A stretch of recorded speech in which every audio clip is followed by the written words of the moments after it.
ಓಂ ನಮಃ ಶಿವಾಯ.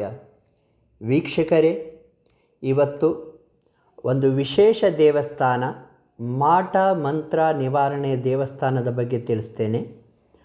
ನೋಡಿ, ವೀರಭದ್ರೇಶ್ವರ ದೇವಸ್ಥಾನ, ಶ್ರೀ ವೀರಭದ್ರೇಶ್ವರ ಸ್ವಾಮಿ ದೇವಸ್ಥಾನ ಇದು ದಾವಣಗೆರೆ ಜಿಲ್ಲೆಯ ಕುಕ್ಕುವಾಡ ಅಥವಾ ಒಂದು ಊರು ಬರುತ್ತೆ. ದಾವಣಗೆರೆಯಿಂದ ಚನ್ನಗಿರಿ ರೋಡ್ನಲ್ಲಿ ಕುಕ್ಕುವಾಡ ಊರಿನ ಪಕ್ಕ ನಾಗೇಶನಹಳ್ಳಿ ಅಂತ ಒಂದು ಊರು ಬರುತ್ತೆ. ಆ ನಾಗೇಶನಹಳ್ಳಿಯಲ್ಲಿ ವೀರಭದ್ರೇಶ್ವರ ಸ್ವಾಮಿ ದೇವಸ್ಥಾನ ಇದೆ.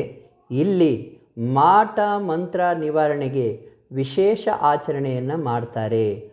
ಮಾಟ ಮಂತ್ರ ಆಗಿರ್ಬೋದು, ಪ್ರಯೋಗ ದೋಷ ಆಗಿರ್ಬೋದು, ಪೀಡೆಗಳ ಕಾಟ ಆಗಿರ್ಬೋದು, ಶತ್ರುಗಳ ಕಾಟ ಆಗಿರ್ಬೋದು, ಇಲ್ಲಿ ನಿವಾರಣೆ ಮಾಡುವ ಆಚರಣೆಯನ್ನು ಮಾಡ್ತಾರೆ. ನಿಮಗೆ ಯಾರಿಗಾದರೂ ಈ ರೀತಿ ತೊಂದರೆ ಇದ್ದರೆ ದಯವಿಟ್ಟು ಇಲ್ಲಿ ಒಮ್ಮೆ ಭೇಟಿ ಕೊಡಿ. ಮತ್ತು ಈ ದೇವಸ್ಥಾನಕ್ಕೆ ಸಾಯಂಕಾಲ ಹೋಗಬೇಕು. ಸಾಯಂಕಾಲ ಆಚರಣೆ ಇರುತ್ತೆ. ನೀವು ಈ ದೇವಸ್ಥಾನಕ್ಕೆ ಭೇಟಿ ಕೊಟ್ಟು ನಿಮ್ಮ ತೊಂದರೆಯನ್ನು ನಿವಾರಿಸಿಕೊಳ್ಳಿ. ಶುಭವಾಗಲಿ.